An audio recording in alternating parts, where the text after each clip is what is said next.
Sean todos bienvenidos. El Tribunal Superior de Justicia del Estado de México y el Consejo de la Judicatura, a través de su Escuela Judicial, desarrolla su programa de difusión de la cultura jurídica 2020. En el marco señalado se realizará la conferencia titulada La investigación procesal del delito y la incorporación de pruebas en el proceso penal, que disertará el maestro en Derecho José Alberto Ortiz Ruiz, destacado capacitador en el sistema penal y abogado postulante. A continuación, se dará lectura a la ficha curricular de nuestro invitado.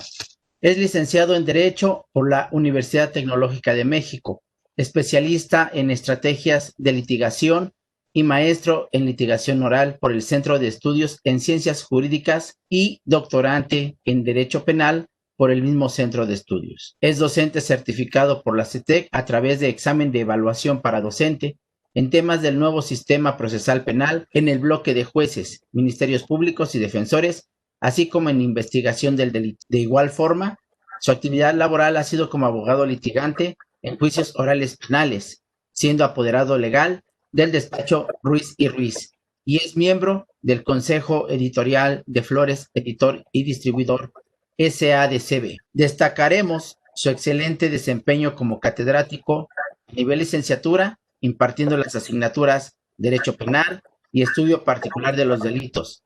En maestría, las materias Teoría del Caso, Recursos Ordinarios, Juicio de Amparo y Sujetos y Actos Procesales. Un importante desempeño como conferenciante en temas selectos sobre sistema penal acusatorio, eventos desarrollados a nivel nacional. No olvidaremos mencionar su prolífica faceta como autor, donde listaremos sus obras publicadas, Generalidades de la Audiencia de Control de Detención, Formulación de Imputación y Vinculación a Proceso, Etapa Intermedia, Teoría del Caso y Teoría del Delito, 2014. La función policial en los juicios orales, Introducción al estudio del derecho penal en el siglo XXI, Introducción al estudio del derecho procesal penal en el sistema acusatorio y adversarial, Audiencia inicial, el control de legalidad de la detención en el contexto del Código Nacional de Procedimientos Penales, la teoría del caso en las etapas procesales del sistema acusatorio, análisis y aplicación práctica, carpeta de investigación, práctica forense de actuaciones para el Ministerio Público, defensores, peritos y policías, etapa intermedia y teoría del caso, el éxito o el fracaso del juicio oral penal, manual práctico del juicio de amparo en materia penal para sistema acusatorio, el manual práctico de la etapa intermedia, manual práctico de la etapa de juicio oral en materia penal y la publicación de este año, la prueba anticipada, la visión práctica de las modalidades de excepción en los medios de prueba del proceso penal, pues es un honor tener la presencia del maestro José Alberto Ortiz Ruiz, a quien en este momento cedo el uso de la palabra. Yo quiero dar mi agradecimiento a estas invitaciones que me hacen por parte del Tribunal Superior de Justicia para poder hacer llegar este tipo de conferencias virtuales en el que aportamos nuestras ideas. Simplemente es aportar más ideas para que los operadores tengan herramientas para trabajar con mayor efectividad. A lo largo del proceso, en la práctica, sí nos percatamos de algunas fallas que tenemos, que corregimos, y a su vez, pues también podemos darnos cuenta de las que en algunas ocasiones presentan nuestras contrapartes o nuestros colitigantes, y es bueno tomar nota para poder, no tanto para hacer una crítica destructiva, sino por el contrario, una crítica constructiva. El proceso penal es un poco detallado. No quiero decir complicado, porque estaría empleando mal la palabra. No complicado, es detallado. Requiere de estudio, requiere de atención. Y pues particularmente el sistema procesal del que no estábamos acostumbrados, que bueno, pues viene del common law y que pues, no teníamos nosotros mucho conocimiento de cómo operaba. Así es que doy mi agradecimiento rotundo a las autoridades, tanto al presidente del Tribunal Superior de Justicia del Estado de México, como al propio director de la Escuela Judicial, por permitirme usar estos espacios y poder aportar más ideas con la finalidad de mejorar. Eso es lo que más aprecio de estos espacios públicos que nos permiten colaborar con todos los colegas en cualquiera de sus posturas. Operadores me refiero a todos. Eso incluye juzgadores, incluye ministerios públicos, incluye a los propios postulantes o asesores jurídicos de la víctima, que estamos inmersos en el proceso y que conocer de mayores herramientas nos hace dar mejores respuestas y en lugar de críticas destructivas, ir generando un acervo que nos permita optimizar el proceso. Así es que, sin más preámbulo, agradezco, reitero, a todas las autoridades y a la Escuela Judicial de Tlalnepantla, con la que ya he tenido oportunidad de colaborar, ahí con el ingeniero Tomás Venado, y ahora el personal de las áreas de tecnologías, que también nos apoya para hacer posibles estos ciclos de capacitación, porque en realidad eso es lo que obtenemos con este tipo de videoconferencias y mejorar nuestro desempeño.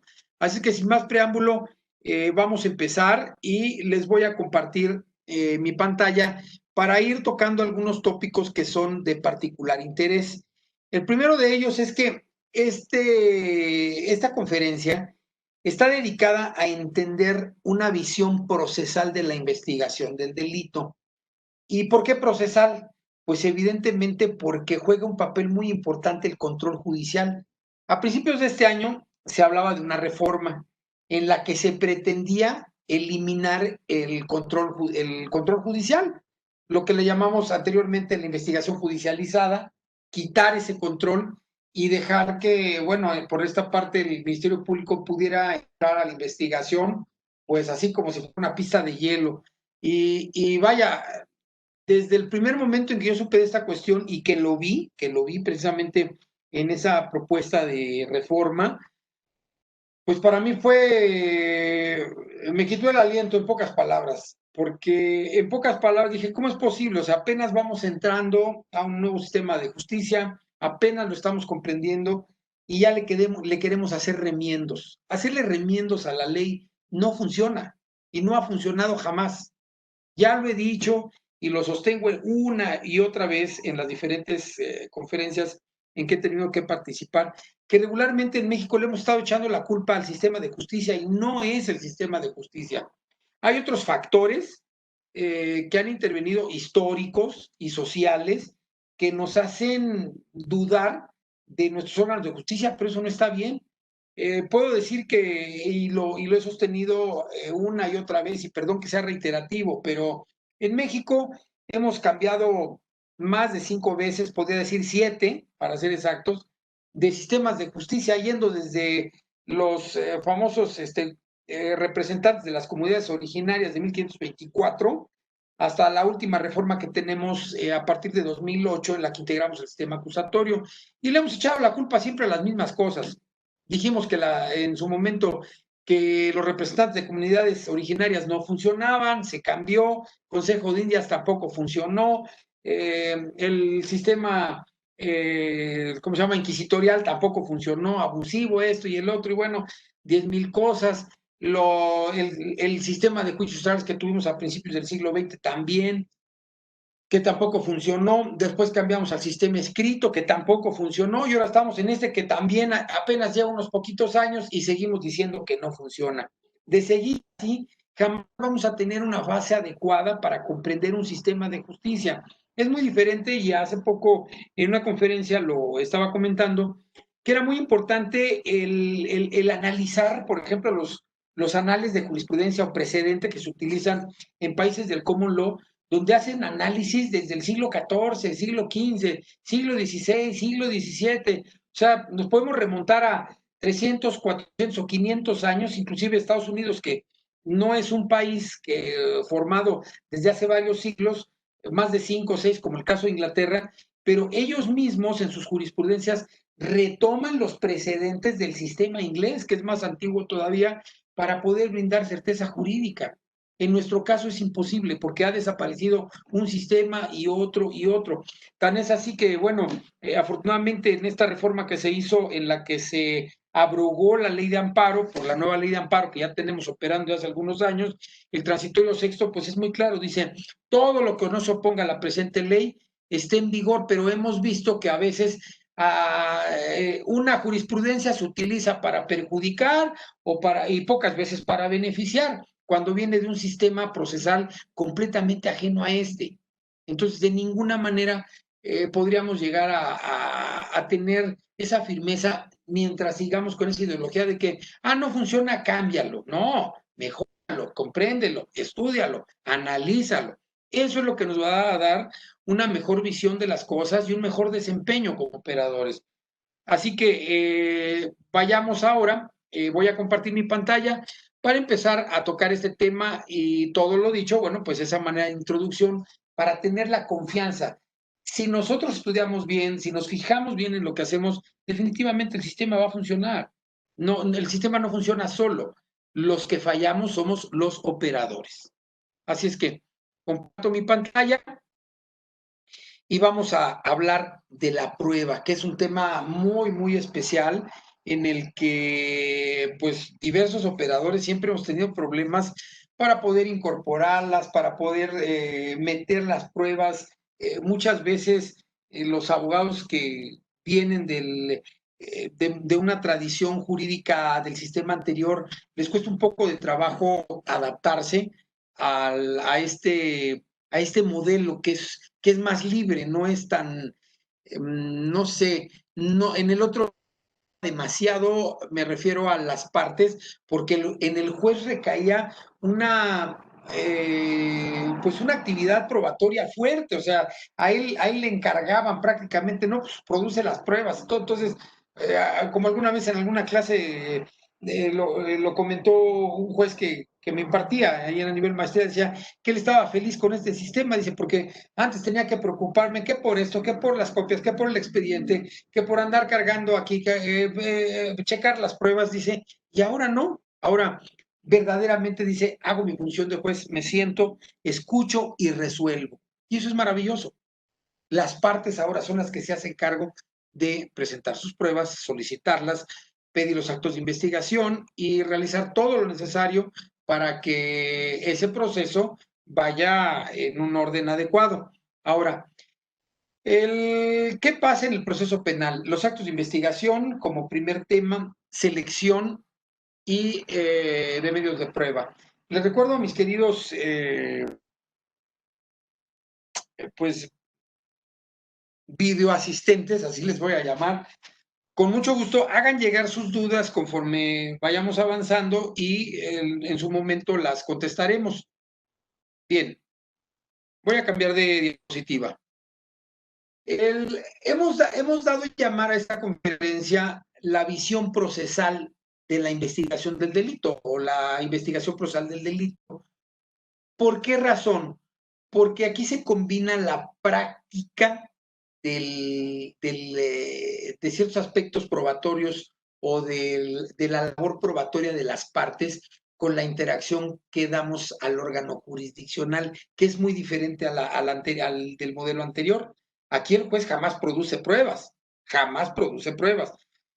Puede ordenar a las partes, a petición de las partes que tienen problemas en alguna prueba cuando el Ministerio Público no lo quiere hacer o viceversa, en este caso, que el Ministerio Público desee incorporar algún dato de prueba que nosotros tengamos en nuestro poder y no se los damos, bueno, pues entonces ahí hay la intervención judicial que inmediatamente va a intervenir para lograrlo.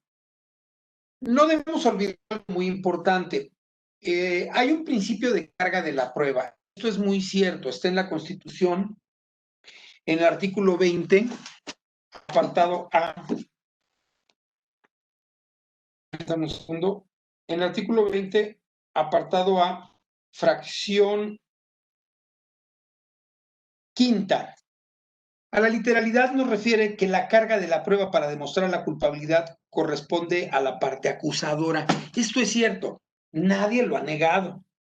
Sin embargo, es muy diferente llegar y tener algo con qué demostrar.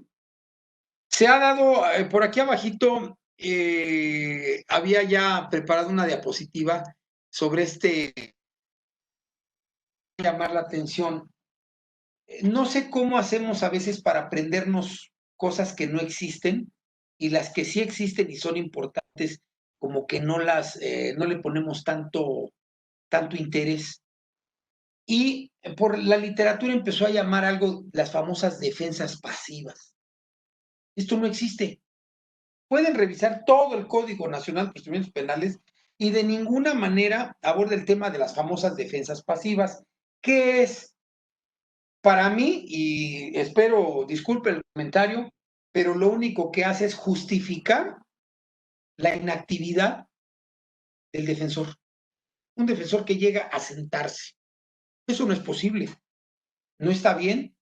Solamente pensemos, si en un proceso civil uno llega y se sienta como demandado, o sea, nos demandan, aquí hablaríamos de que quien hizo una actividad probatoria fue el demandante, el actor, y llega el demandado y dice, ¿y qué va a hacer? No, pues nada. ¿Y qué pruebas tiene? No, pues nada. Pues obviamente que le van a ganar el juicio. Eso es totalmente real. Pareciera que no ocurriera lo mismo en materia penal, pero en realidad este tipo de situaciones en las que se podría dictar una sentencia favorable al acusado es casi imposible, porque si en todo el proceso no vemos ninguna actividad de la defensa, la verdad que tendría que ser una falla o una violación de fondo o de forma muy grave, muy grande, que ya casi es imposible porque ya llevamos años adentrados con el sistema procesal, como para que se produjera y que el juzgador, el tribunal de enjuiciamiento, pues dijera, bueno, hay violaciones al debido proceso, mi sentencia es absolutoria. Sería muy difícil, honestamente. Pero algo que sí quiero dejar en claro es que no existen las defensas pasivas, solo en la literatura, y en una literatura bastante cuestionable. Porque un abogado defensor que llega a sentarse a escuchar que lo acusan y que lo acusan y que lo acusan y que lo acusan, honestamente no le veo dónde está la figura de defensor. Ahora, por otro lado, el defensor, pues no nada más es que diga, no estoy de acuerdo con esto o esto es incorrecto, sino que también lo pruebe. No hay reversión de la carga de la prueba, por favor. No quiero que se piense en eso. Hay derecho a probar. La carga de la prueba es un débito procesal, obligación del órgano acusador. Si bien la propia legislación adjetiva nos permite en calidad de asesores jurídicos de la víctima o del ofendido constituirnos como acusadores coadyuvantes, esto de ninguna manera suple a la gente del Ministerio Público, por favor, ¿de acuerdo? Ni tampoco hace una variación en la carga de la prueba. Esto no es cierto. El artículo 338 del Código Nacional de Procedimientos Penales nos expresa esa posibilidad que la víctima, a través de su asesor jurídico o ella misma, pueden constituirse como acusadores coadyuvantes. Sin embargo, ahí sí consiento en que es potestativo, no un imperativo, como sí lo es un imperativo de la gente del Ministerio Público, consagrado por el artículo 21, el de investigar y en su momento, si cuenta con los elementos, pues acusar. No así para la víctima o el asesor jurídico de la víctima, porque si bien es cierto, existen esas figuras para fortalecer la figura de la investigación y del delito y la representación social o a la representación social, no la suple. No hay cambios en el artículo 21 constitucional. Así es que, en definitiva, ese criterio de las famosas defensas pasivas, a lo que he dado mucho, porque ya inclusive me ha tocado que me pregunten en el proceso, abogado, ¿usted va a hacer una defensa activa o pasiva? Digo, válgame Dios, o sea, ¿a qué punto hemos llegado de hacer esto? Pues no, soy defensor y ya no existe. Si a mí me dicen que está en el Código Nacional de Procedimientos Penales en algún artículo, y no con esto quiero dar ideas para que al rato lo vayan a meter, las defensas pasivas no existen, no existen. Simplemente fue una justificación para encontrarle un nombre, y eso, vaya, a veces somos maravillosos, para encontrarle un nombre a la inactividad y a la flojera.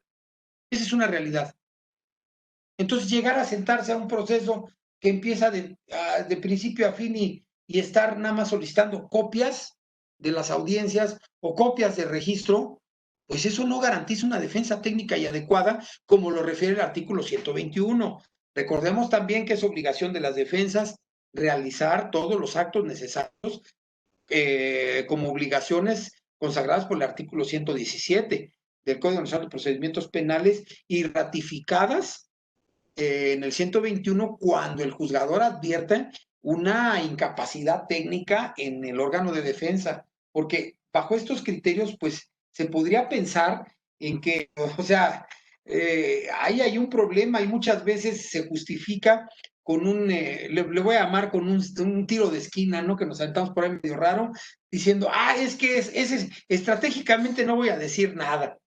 Pues bueno, considero que a veces no decir nada, pues deja mucho que desear, porque no tener que decir nada, pues deja en tela de duda si realmente se conoce del caso.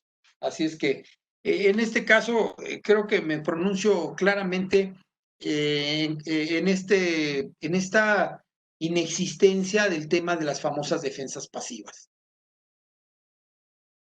Bien, tenemos nosotros 3 etapas. Esto es también como algunos estudiantes de derecho o personas que apenas, abogados que apenas están conociendo del sistema acusatorio, vale la pena explicarles que, de acuerdo al artículo 211 del Código Nacional de Procedimientos Penales, nuestro proceso se divide en 3 etapas en lo medular. Hay muchas audiencias que se pueden generar de peticiones de las partes, de reapertura de investigación, de omisiones del agente del Ministerio Público durante la investigación, en fin, habría cualquier cantidad de audiencias. Sin embargo, digamos así que los puntos torales o ejes centrales del proceso penal acusatorio son 3. El artículo 111 nos dice de estas 3, la primera de ellas es la etapa de investigación, que esta a su vez se divide en investigación inicial e investigación complementaria. En resumen, la investigación inicial es una etapa de investigación en la que todavía no interviene el órgano jurisdiccional, no se ha formulado imputación, no se ha vinculado a proceso. ¿De acuerdo? Sin embargo, tenemos una etapa de investigación complementaria que se da a partir de que se judicializa el procedimiento y se crea ese control judicial, que muchos quizás nos preguntemos, bueno, ¿y para qué sirve eso? Que ya desde el inicio de la presente conferencia estaba yo tocando y pues también igual mucha gente se ha preguntado, ¿y el control judicial para qué sirve? Pues tiene un valor inapreciable, caramba, de verdad. O sea, es un valor en la intervención del órgano jurisdiccional impresionante que le da un cauce adecuado y de debido proceso cuando empieza a haber violaciones al procedimiento ante las negativas del agente del Ministerio Público cuando no quiere realizar determinados actos de investigación o cuando no podemos encontrar una persona o se niega la persona a ser entrevistada por la defensa.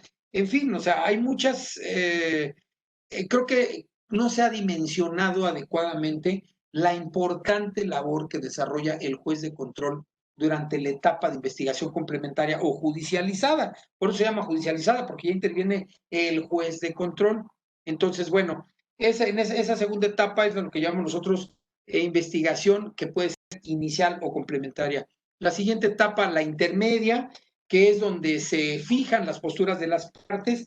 Tenemos una variación sustancial en el proceso penal acusatorio mexicano, en el que, bueno, prácticamente se hace un mero trámite, esa audiencia intermedia, no hay control de la acción penal, el control de la acción penal salió de la intermedia, como de origen está en los Estados Unidos de Norteamérica, y nada más se fijan las posturas de las partes, pero tiene una parte toral, el debate probatorio. Ese es muy importante, el debate probatorio, que tiene que ver con algunos principios que nosotros vamos a tener que abordar. Finalmente tenemos la tercera etapa, que es la etapa de juicio, y en la etapa de juicio es donde se van a resolver particularmente todas las cuestiones esenciales del proceso. Eso está definido por el artículo 348, que nos dice cuál es la finalidad de la etapa de juicio. Me voy a la siguiente diapositiva, donde vamos a hablar de la investigación inicial. Bueno, tenemos un plazo constitucional que está relacionado, por ejemplo, con detenciones en flagrancia algunas, y ese plazo constitucional, una vez que se judicializa, también integra otra etapa que es a partir de la formulación de imputación, sea por comparecencia, por orden de aprehensión o citatorio que se hace al imputado en la etapa en esa etapa del proceso. En lo general, durante la investigación inicial que ocurre en flagrancia, nosotros vamos a tener un plazo de 48 o 96 horas que es para ambas partes. El Ministerio Público regularmente integra todos sus datos de prueba a través de los actos de investigación que realiza por la detención en flagrancia. Sin embargo, existe la posibilidad, sí, o sea, y a eso le llamo posibilidad, porque siempre es potestativa esta parte, o sea, el derecho a ofertar datos de prueba durante la investigación inicial o la complementaria, pues es un derecho, el derecho a probar, está en el artículo 20, apartado de fracción cuarta de la Constitución Política de Estados Unidos Mexicanos, pero como derecho, pues es evidente que las personas lo pueden ejercer, o si no quieren ejercerlo, bueno, también es una decisión de las personas y sostenerse en un criterio en el que la carga de la prueba está obligada el órgano acusador. Entonces, aquí nosotros vamos a tener que en ese plazo de las 48 horas, a veces nos han dicho que no se pueden meter pruebas, eso es falso. Sí se pueden meter datos de prueba. El 261 del Código Nacional nos explica claramente, invito a mis queridos amigos a que en su momento le den una buena leída, una buena repasada ahí al artículo 261 para entender cuál es el dato de prueba, el medio de prueba y la prueba, que más bien quisimos buscar así darle una justificación técnica a diferentes estadios de los elementos probatorios. Sin embargo, en lo general yo no veo que haya un impacto fuerte. A veces quizás sí sea una deficiencia técnica el no saber describirlos para quienes estamos metidos en el ejercicio práctico del derecho, pero las pruebas son las pruebas y las pruebas en lo general tienen ciertos principios y todo, hay muchas, documental, testimonial, pericial y otras tantas pruebas que nos permite el principio de libertad probatoria incorporar. Pero aquí lo más importante es llegar a comprender que durante la etapa de investigación inicial, en esas 48 o 96 horas, cuando las personas son detenidas en flagrancia, se pueden aportar o la propia defensa está facultada para obtenerlas. Lo podemos encontrar en nuestro artículo 117 como parte de las obligaciones del defensor. La fracción sexta del 117 nosotros vamos a encontrar que dice claramente como obligaciones del defensor recabar y ofrecer los medios de prueba necesarios para la defensa. Así es que de alguna manera podemos hacer esa labor durante etapa de investigación inicial, también etapa complementaria o en su caso, solicitar que la gente del Ministerio Público los practique. Por otro lado, tenemos de la investigación inicial la investigación complementaria. Esta investigación complementaria la vamos a encontrar nosotros en el artículo 321, en el que nos explica jurídicamente este artículo que vamos a tener un plazo muy interesante de 2 a 6 meses, en los límites que nos señala la propia ley, de 2 meses para delitos cuya pena de prisión no exceda de 2 años y en su mayoría los delitos exceden la prisión de 2 años, de 2 años la pena de prisión y consecuentemente estamos hablando de un plazo de 6 meses. Pero ¿qué hacer en esos 6 meses? Voy a hacer un comentario que es muy importante, que se viene presentando antes de pasar aquí a la solicitud de actos de investigación. Regularmente vamos a encontrar que hay un problema que he detectado en las audiencias intermedias que se presenta en un buen número de contestaciones de acusación. La defensa en el otro sistema no estaba acostumbrada a generar muchas pruebas. No había limitación. También hay unos criterios ahí que me resultan bastante extraños que por la práctica se fueron yendo hacia otros rumbos. Y en este caso, la actividad probatoria de la defensa en la etapa de investigación complementaria, pues debe ser intensa también, intensa, por una razón. Regularmente en las contestaciones de acusación vamos a ver que la defensa ofrece las mismas pruebas que ofreció el agente del Ministerio Público. Técnicamente es incorrecto. Yo la primera vez que lo pude analizar fue aproximadamente hace unos 4 o 5 años en una audiencia de juicio donde comentaba eso el juzgador. Esto fue ahí en el Distrito Judicial de Nezahualcóyotl, que decía, bueno, estamos en etapa intermedia, si la defensa quiere ofertar esas pruebas, pues adelante. Y le di la razón. Técnicamente, a menos de que haya una razón suficiente para poder tomar alguna de las pruebas de acusación de la gente del Ministerio Público, en esa palabra, precisamente acusación, está la clave.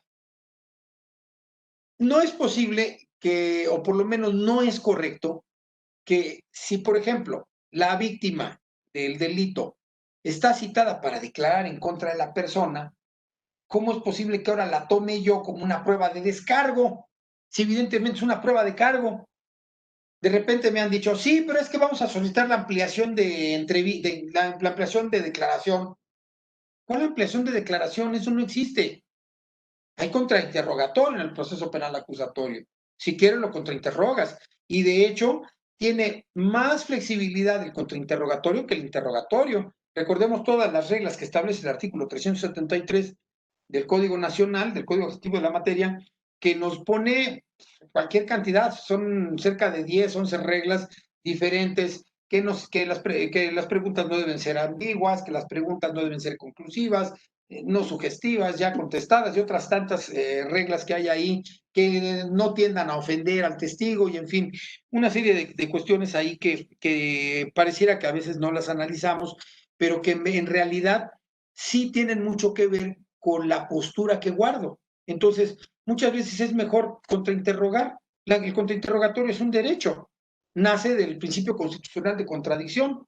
Entonces, no veo técnicamente cómo a veces sea correcto que si se está ofreciendo una prueba de cargo, ahora resulta que esa prueba de cargo la copio del escrito de acusación de la gente del Ministerio Público, y en ese momento digo, bueno, también la quiero como prueba de descargo ahora. Entonces dice, a ver, espérame, te está acusando y que ahora te va a decir que siempre no dijo lo que dijo. Sería imposible, honestamente. Pero bueno, pues cada quien sabrá ese aspecto técnico por el cual la oferta, pero vale la pena hacer ese paréntesis para reflexionar sobre si es correcto poder aportar como medio de prueba, pues una prueba de acusación. Entonces, es muy importante, en la que nosotros durante cualquiera de las etapas, sea inicial o complementaria, podemos solicitar actos de investigación. Estos actos de investigación, pues, razonados. El artículo 216 nos explica que durante la investigación, y como podemos apreciar, el 216 no hace alusión que solo en la inicial o solo en la complementaria, dice durante la investigación, lo que nos lleva a concluir que es factible, tanto en la inicial como en la complementaria, solicitar actos de investigación al Ministerio Público para que los practique. No tiene mayor ciencia el solicitarlos o elaborar una solicitud por escrito. Lo que sí tiene esencia es pensar en nuestra teoría del caso, porque tomo aquí un criterio que quizá les resulte un tanto confuso el ver esto. ¿Qué debo considerar en mi petición de actos de investigación? Bueno, pues en primera, evitar solicitar absurdos, evitar ofrecer pruebas sobre pruebas. Les voy a poner un ejemplo. En alguna ocasión tuve la oportunidad de observar un proceso de cerca donde una persona llegó a un lugar, llega a ese lugar, se baja de un carro, entra al lugar y se entrevista con una persona. Entonces, quedó claramente probado. La persona dijo, sí, yo fui. Se citó al guardia de seguridad, dijo, sí, sí estuvo la persona aquí, y se citó a la persona con la que se entrevistó esta persona y dijo la persona, sí, hablamos y hablamos de esto y esto y esto y esto. Sin embargo, querían ofertar el taxi que los llevó. ¿Para qué? Ah, pues para acreditar que sí lo llevaron ahí. Por eso, pues ya tienes, la persona dice que fue, el de entrada dice que fue, y la persona que se entrevistó con la persona también dice que sí se vieron. ¿Para qué quieres? O sea, son pruebas sobreabundantes.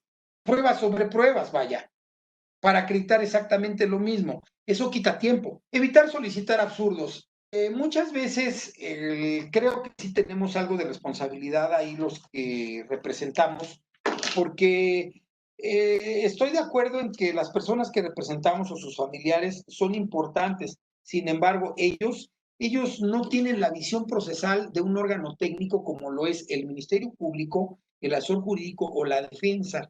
Y llegan y a veces nos dicen, oiga, fíjense que hace poquito que mi comadre Toñita, que por ahí andaba, escuchó en el mercado que una señora que según esto le dicen Petrita, sabe algo al respecto. Entonces, digo, puede ser posible, no digo que no, pero no tienes datos de quién es la persona, el nombre correcto, su identificación, su domicilio, y llegan a pedir ese tipo de actos de investigación, pues que son absurdos, no, porque no tienen ningún medio de cómo constatarlo. Sin embargo, y esto pasa en los dos sentidos, tanto pasa con asesores jurídicos como con defensores. Llegan y le dicen, oye, quiero que me hagas este acto de investigación.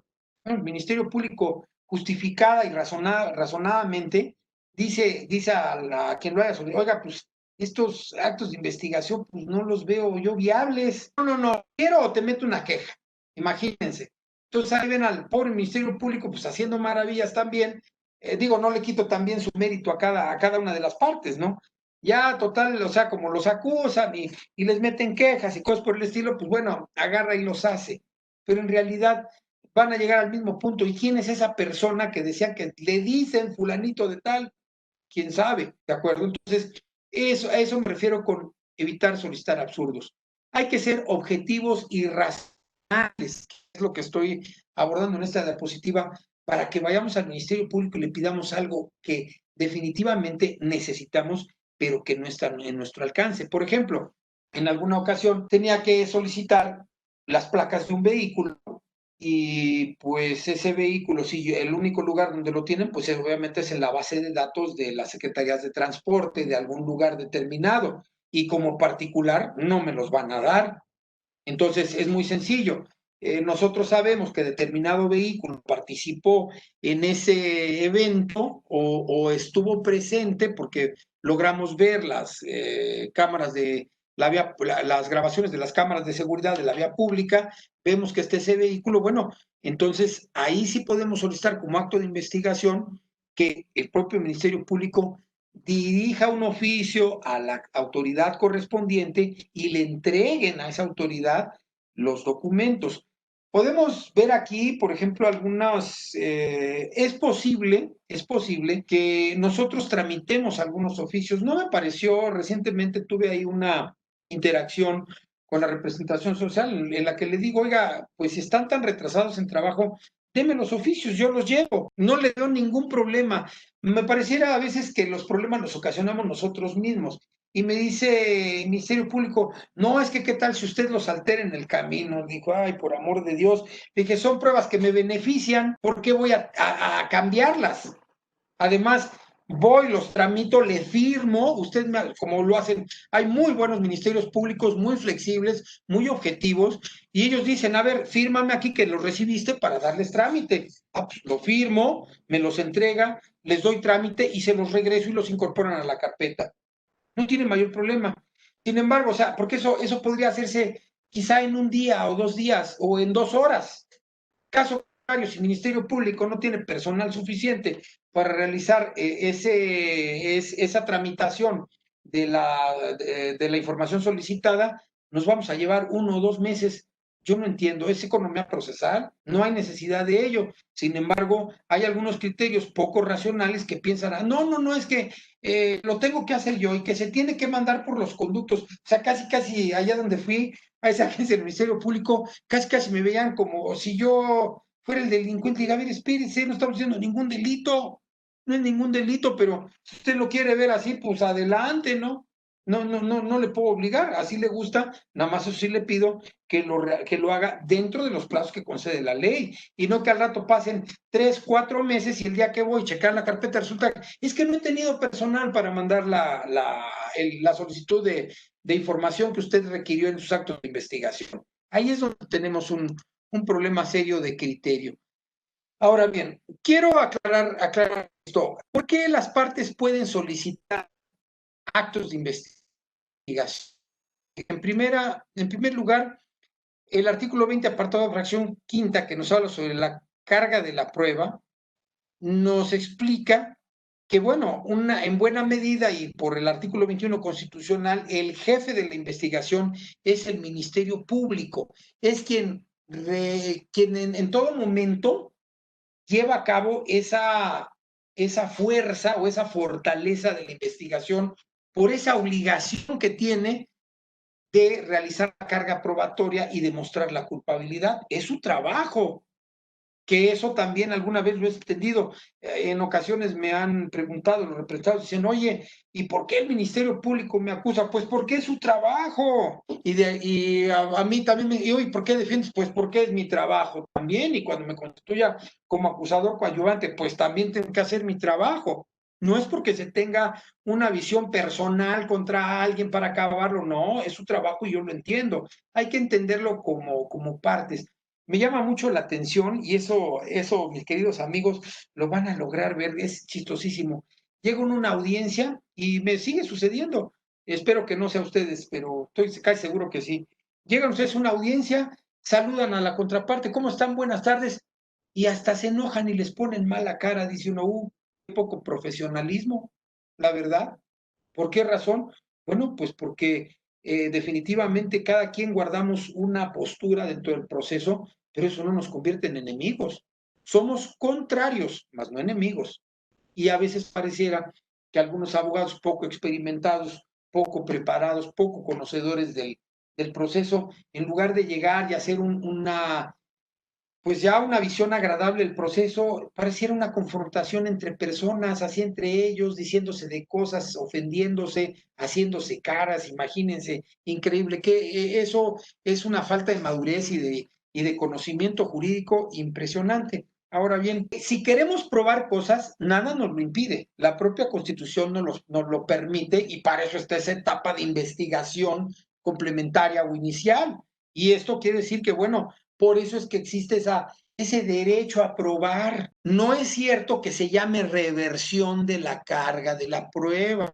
Y eso lo dice claramente algunas jurisprudencias norteamericanas e inglesas que hablan sobre el tema. El precedente que se llama Wilmington es en 1935, es muy claro, muy claro. Dice ahí que la carga de la prueba opera para el órgano acusador y no tiene excepciones, para que no estemos pensando como si se tratara de un proceso civil. La carga de la prueba siempre corresponderá al órgano acusador y es completamente falso que exista reversión de la carga de la prueba cuando negamos. ¿Por qué? Porque el señor imputado o acusado en su momento tiene todo el derecho de declarar lo que él quiera, no incurre en ningún delito, el que él diga niego los hechos, bueno, es su derecho, no está obligado a autoincriminarse bajo el principio de onus probandi, que dice, otro que también dice, nemo tenetur edere contra se, nadie puede convertirse en objeto de su propia prueba. Eso es falso. No existe la reversión de la carga de la prueba, por favor, porque lamentablemente yo he escuchado eso en materia penal. Estamos insertando cosas que no son de materia penal, hablando de reversión de la carga de la prueba. Eso es falso, completamente falso. Esta jurisprudencia de la 10ª época, que es jurisprudencia en materia constitucional, con número de registro 201-4020 que estoy mostrando, nos explica cuál es la diferencia entre carga de la prueba y derecho a probar, qué diferencias tiene.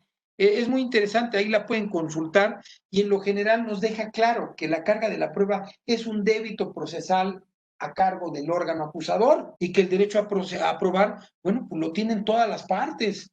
Lo tiene el asesor jurídico de la víctima, lo tiene la propia víctima si quiere coadyuvar en los términos del artículo 20, apartado C, en cualquiera de sus fracciones, o en su caso, la defensa, si quiere hacer valer su derecho a probar, lo puede hacer. Mas esto no quiere decir que haya una reversión de la carga de la prueba, ni que se releve del principio de la carga de la prueba a la gente del Ministerio Público.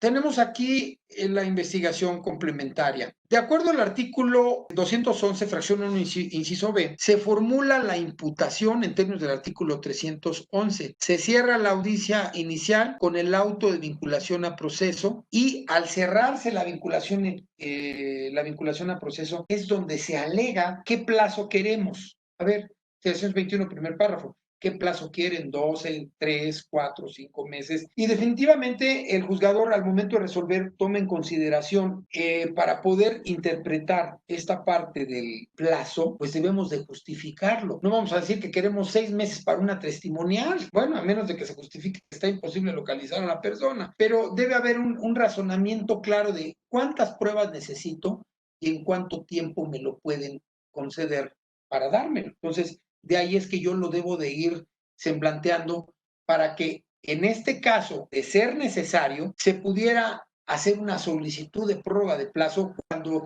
vamos encontrando nuevos actos de investigación. A través de nuestros actos de investigación, vamos encontrando nuevos datos de prueba. Por ejemplo, supongamos que logramos la entrevista de una X persona, esa persona a su vez dice que participó otras 2 personas. Bueno, pues ahora no localizamos esas otras 2 personas, estamos a 8 días del cierre, inmediatamente tenemos que solicitar una ampliación, o prórroga del plazo de investigación complementaria, pues porque tenemos que, no sé, incorporar ciertos actos de investigación. Eso lo vamos a encontrar en el artículo 322. Ahora, ¿cómo lo selecciono?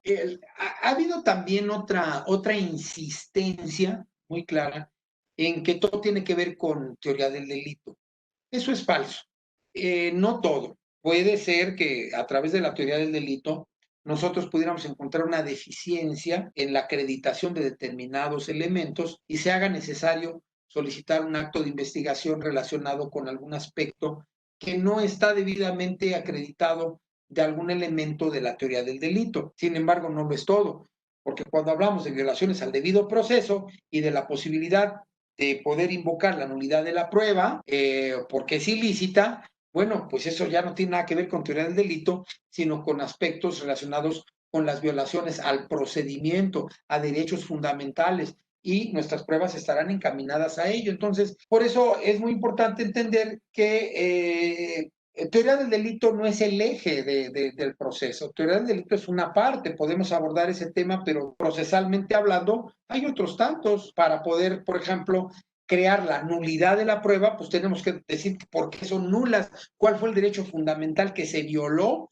y consecuentemente provocaría la nulidad de prueba de origen y consecuentemente la de la prueba derivada. ¿Debo pensar en mi teoría del caso? Eso es diferente. Desde luego que sí. Sea acusando o defendiendo, debemos de tener muy presente cuál es mi teoría del caso. Si mi teoría del caso es demostrar, por ejemplo, en el aparente robo de un vehículo, que el vehículo fue vendido, bueno, pues tendré que localizar documentales o personas que les consta que se hizo una transacción y que la persona, bueno, es imputada injustamente. Ahora bien, si mi teoría del caso está sobre violaciones al debido proceso, bueno, tendremos que buscar todas y cada una de los datos de prueba necesarios para incorporarlos a la carpeta y estos a su vez ofertarlos en etapa intermedia para hacerlos valer en etapa de juicio por violaciones al debido proceso, que acrediten la detención injustificada, la incorporación ilegal de pruebas, en fin, podría haber muchas cosas de esas pruebas que le llamamos preconstituidas. Ahora bien, porque hace un momento yo hablaba de las famosas defensas, esas pasivas que le llaman, y aquí está una respuesta. ¿Cómo debemos de pensar o cómo tenemos que pensar para poder estar en el proceso? Tenemos que pensarlo como si se tratara del box o de un enfrentamiento de artes marciales. Claro que aquí lo vemos como una lucha legal, o sea, no es para pegarle al contrario, sino todo lo contrario. Es para pensar como la contraparte. La contraparte también piensa y también todo lo que nosotros nos estamos imaginando, en un buen número de casos, también lo está pensando la contraparte. Y lo que va a hacer es que se va a meter prácticamente en nuestra cabeza y va a decir, de seguro va a hacer esto, pues ya le tengo preparado esto otro. De seguro va a pensar aquí, ya le tengo preparado esto también. Entonces, el pensar que vamos a subir y vamos a ganar, definitivamente no traerá las consecuencias adecuadas. Sería como pensar un boxeador que va a ir a un campeonato del mundo y al momento de llegar, no, no hay bronca, al cabo, mi contrario, ni entrena, le voy a ganar, yo estoy mejor entrenado. Eso es falso. Si piensa de esa manera, seguro va a perder. Entonces, debemos de entrenar lo más fuerte posible, debemos de aportar las pruebas más, y entrenar me refiero a estudiar, esa es la parte importante de nosotros. El entrenamiento de un boxeador equivale al estudio de una defensa o de un acusador coadyuvante o un órgano acusador de su caso y de la legislación adjetiva para saber estratégicamente qué hacer. Y eso afianzarlo a través de su teoría del caso con todos y cada uno de los elementos debidamente probados. Bien, ya había dicho esto, que la investigación del delito es teoría del delito. Jamás. La teoría del delito es una cuestión dogmática. La investigación del delito es adjetiva, no sustantiva. Si esto fuera cierto, el amparo podría promoverse por ello, y esto es falso. En el amparo no se analizan cuestiones dogmáticas. En el amparo se analizan violaciones de fondo y violaciones de forma, nada más, no cuestiones dogmáticas propiamente. Voy a poner un ejemplo para poder entender cómo operaría a través de esta desarticulación. Algunos podrán decir, ¿es teoría del delito? No es teoría del delito, simplemente analizamos todos y cada uno de los elementos que integran. Y aquí tenemos, por ejemplo, el fraude. El fraude, al igual que la violencia familiar, me han llamado mucho la atención. Son delitos muy complejos para acreditarse. Y en este caso, aquí tenemos el artículo 230 o el 305 del fraude genérico. ¿Cuántas modalidades de fraude podríamos encontrar adentro del fraude genérico? 8. Aquí están, por eso las numeré a la baja. Ahorita les voy a en esta parte cómo las pude distinguir y por qué hago este cuadro de desarticulación del delito. Aquí tenemos que vamos a encontrar dos ejes principales. Voy a cambiar de color por otro más bonito. Dos ejes principales del delito de fraude. El engaño o error. ¿Qué tipo de fraude es? ¿Engaño o error? Primera pregunta. Segunda pregunta, ¿qué pasó en este fraude?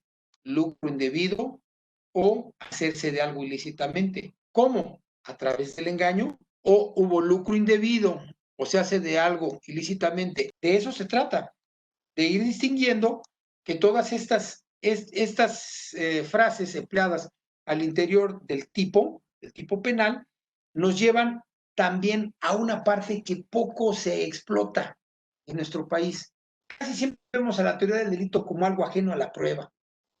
De verdad, y lo he visto una y otra vez. Nunca abordan el tema probatorio. Esto tiene que ver con probatorio. Una vez que identificaste qué tipo de fraude es, aquí es donde al final pude establecer que solamente en el delito de fraude vamos a tener 8 hipótesis normativas. Aquí están todas y cada una. Y se las voy a leer. Esto a su vez nos va a llevar a una necesidad de pruebas. O sea, ya tenemos una teoría del caso que versará en un fraude. ¿Pero qué tipo de fraude? Bueno, vamos a empezar. A través del engaño con lucro indebido en beneficio propio, a través del engaño con lucro indebido con beneficio de un tercero, a través del engaño haciéndose de algo ilícitamente en beneficio propio, a través del engaño haciéndose de algo ilícitamente en beneficio de un tercero. Ahí está, tenemos 4 modalidades del fraude a través del engaño y aprovechando el error, otras 4. Entonces, evidentemente, una vez que tenemos muy claro qué tipo de fraude es, podemos empezar a decir, bueno, hubo engaño, ¿por qué es engaño? ¿Qué pruebas requiero para el engaño? Bueno, no sé, a lo mejor el sujeto se identificó como alguien de una empresa que daba préstamos o lo que sea. Lucro indebido, ¿qué? ¿Le dio dinero o le dio un carro o le dio la televisión o las escrituras de la casa? ¿Fue en beneficio de él o se lo dio a un tercero? Todo esto impacta sobre los medios, los datos de prueba que voy a ir seleccionando. Aquellos que estén a mi alcance, bueno, los voy a poder incorporar y obtener, pero habrá algunos, en este caso, por ejemplo, ¿qué quiero acreditar? El engaño. Este señor me dijo que trabajaba para una financiera. Tendremos que dirigir un oficio a la financiera a través del Ministerio Público, porque estoy casi seguro de que cuando vayamos nosotros como simples mortales y particulares, sino como una autoridad, y le diga, oiga, quiero que me dé el nombre de este sujeto, y digo, no, pues ¿sabes qué? Esos datos no te los puedo proporcionar. Tiene que ser a través de una autoridad, y eso sucede regularmente. Como podemos ver, a través de esta desarticulación, es como podemos nosotros interpretar qué va a pasar con cada delito. Ahí podríamos entender el homicidio, todas las modalidades del robo, para poder identificar mis datos de prueba idóneos, pertinentes, suficientes, que me van a servir en algún momento para ofertarlos como medios de prueba en la etapa intermedia y finalmente explotarlos. Voy a la... bueno, es nada más ratificar lo anterior. Tendríamos el fraude tipo 1, es un engaño con lucro indebido en beneficio para sí. Las pruebas necesarias, bueno, pericial en química, pericial en evaluación. ¿Por qué en química? A lo mejor me vendieron una pluma que me dijeron que era de oro y no era de oro. Una pericial en evaluación, pues sí, para que podamos determinar cuánto cuesta real y en cuánto me la vendieron. El lucro indebido, testimonial de existencia previa del numerario o bien pues mi estado de cuenta, porque si a lo mejor me dijeron, mira, esta pluma es de oro, vale 25,000 pesos, pero por ser tú te la voy a dejar en 15,000. Sucede con frecuencia, no sé si les haya pasado ya que se han encontrado gente que de repente dice, oye, mira, me encontré esta cadenita, es de oro, es de 18 quilates, mira, vale como 3,000 pesos, pero dame 200. O sea, empiezan a tentar, no sé, la avaricia de la gente, no sé cómo llamarlo, pero nos tienta ahí la ambición, y dice, ay, sí, perfecto, ya me gané ahí un montón de lana. El billete de lotería premiado, por ejemplo, este es del premio mayor, pero pues dame 10,000 pesos, te quedas con él. Entonces ya ven, alguien bien buena gente trata de transarse al señor que aparenta ser humilde y que no tiene dinero y que nos entrega un billete, pero ese billete de lotería que coincide con el número premiado, pues es un billete de lotería viejo. ¿Estamos de acuerdo? Entonces, es muy importante poder entenderlo porque aquí esto define el... Entonces aquí lo vamos a ver, voy a hacer algunas anotaciones más. ¿Sí? Aquí ya tenemos una pericial en evaluación, una testimonial, documentales que acrediten la existencia previa y la falta posterior del numerario o pago, testimonial de quien le conste entregó el pago al posible imputado y documentales que acrediten que recibe el pago. O sea, en un caso, yo sé que algunas ocasiones esto no es posible y tendremos que buscar otro tipo de datos de prueba, otros que sean fáciles de obtener. Ahora, operan principios en esta investigación que vamos a hacer, desde luego. Están en los artículos 56, 57 y 58. ¿Cuáles son? Libertad probatoria, artículo 356. ¿Qué nos dice? Pues que podemos probar las cosas a través de cualquier medio. Otro, legalidad probatoria. Todas las pruebas deben ser obtenidas lícitamente, por favor. No vayan a hacer cosas extrañas con las pruebas, porque recientemente tuve la oportunidad de verlo en un proceso que unas personas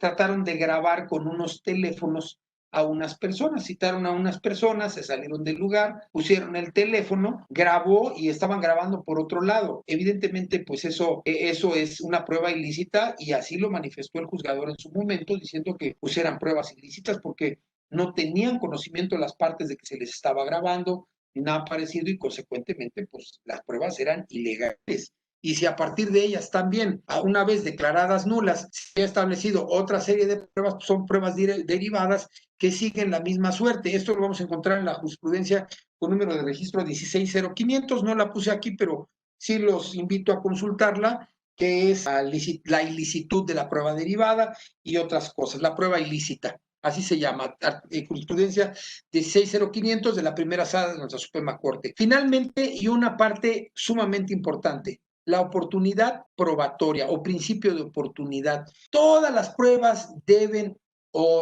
ser incorporadas dentro de los plazos procesales, no fuera de los plazos procesales, porque una vez que se nos ha agotado el plazo, ahí estamos ante un problema terrible que es insubsanable. Para eso se crearon los plazos procesales y hay cualquier cantidad de medios que si no, yo entiendo que a veces no es fácil obtenerlos en 2 meses. Bueno, pues solicitamos una ampliación de plazo. ¿Qué no se hizo? Bueno, solicítate una reapertura de investigación, 333. Entonces, tenemos todas esas posibilidades de ir ampliando para lograr que esa investigación procesal del delito se complemente con todas y cada uno de los datos de prueba que necesitamos, tanto para el Ministerio Público, para el acusador coadyuvante, como para la defensa y el imputado. Espero que haya sido de su agrado y saber pues los puntos de vista que ustedes tienen para que en su momento me los hagan saber. Hasta este momento es, grosso modo, los puntos torales de la investigación procesal del delito, que espero que a nuestros queridos concurrentes virtuales a esta videoconferencia les sea de utilidad y que nos hagan llegar sus diversas peticiones sobre preguntas, dudas que les haya generado y estar en posibilidad de que con todo el gusto del mundo yo se las pueda resolver. Así es que es todo y los dejo. Que tengan una excelente tarde y muchísimas gracias por su atención.